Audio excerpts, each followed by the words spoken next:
میرے پاس ایک اسٹوڈنٹ آیا اور مجھے کہنے لگا کہ آپ مجھے کوئی نصیحت کیجئے. میں نے کہا نصیحتیں میں نہیں کرتا، میں نصیحتوں والوں میں سے نہیں ہوں، میں تو خدمت کرنے والوں میں سے ہوں، عزت کرنے والوں میں سے ہوں. کہنا نہیں بابا میں نے تو کروا کے جانی ہے نصیحت. جب اس نے مجھے بہت مجبور کیا تو اس کی ڈائری لے کے میں نے اس پہ لکھ دیا کہ اللہ تجھے اندھا کر دے.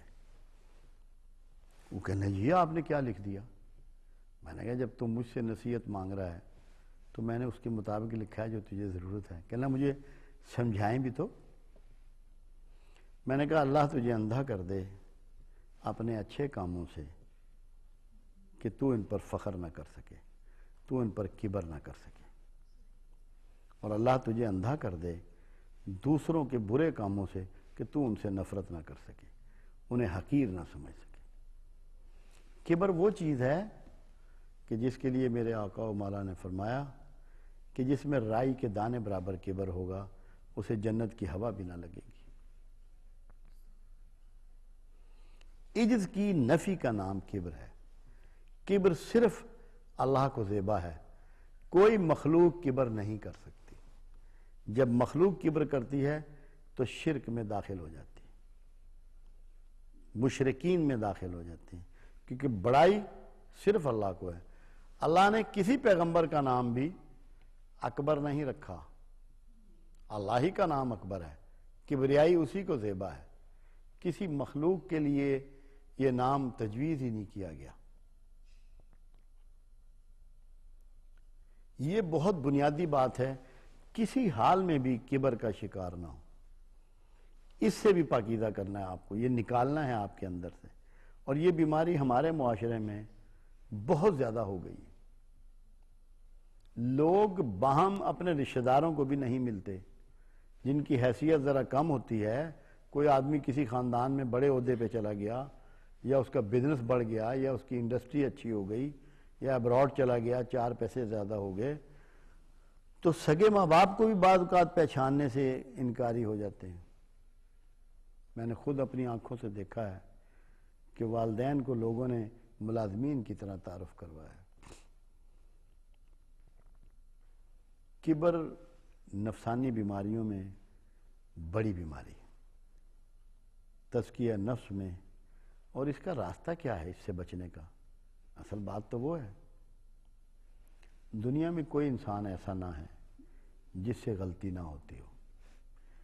کبر سے بچنے کا راستہ یہ ہے کہ اپنی غلطیوں کو ایڈمٹ کرو، مان لو کہ مجھ سے یہ غلطی ہوئی ہے. اپنی غلطیوں کو بھی ایسے آن کرو جیسے کامیاب باتوں کو کرتے ہو. آن کرو انہیں کہ یہ بھی جو ناکامی ہوئی ہے یہ بھی میرا فیل ہے، یہ بھی میرا کام ہے. اور عام لوگوں میں اٹھو بیٹھو، ان کی عزت اور رسپیکٹ کرو. مولا علی سے کسی نے پوچھا تھا کہ اللہ کا پتہ بتاؤ کہاں ملے گا؟ تو انہوں نے کہا ٹوٹے ہوئے دلوں میں.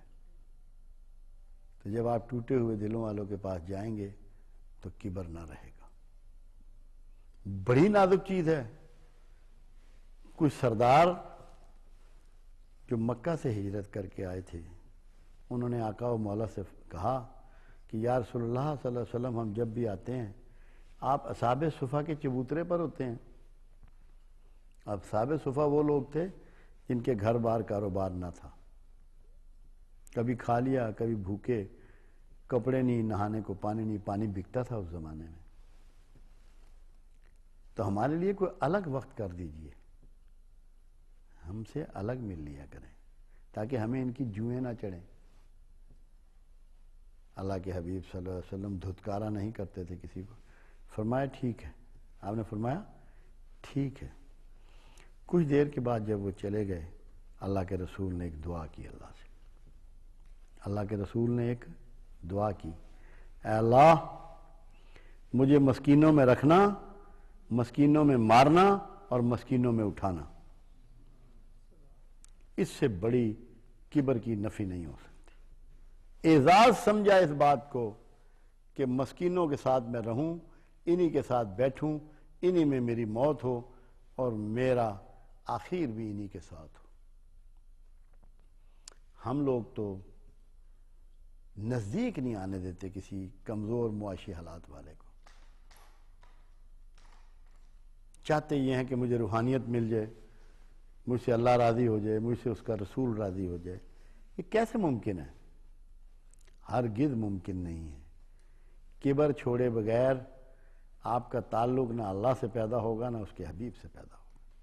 جس کو یہ آرزو ہو، جو یہ چاہے کہ میں رسول اللہ سے مقربین میں ہو جاؤں، میں اللہ کے قریب والوں میں ہو جاؤں، میں اللہ کے پسندیدہ میں ہو جاؤں، تو وہ عجز اختیار کرے.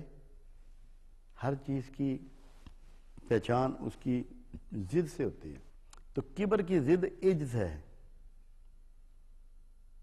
اپنے آپ کو طاقتور سمجھنے کی بجائے اللہ کا ایک کمزور بندہ یا بندی سمجھے، تاکہ اللہ آپ سے راضی ہو.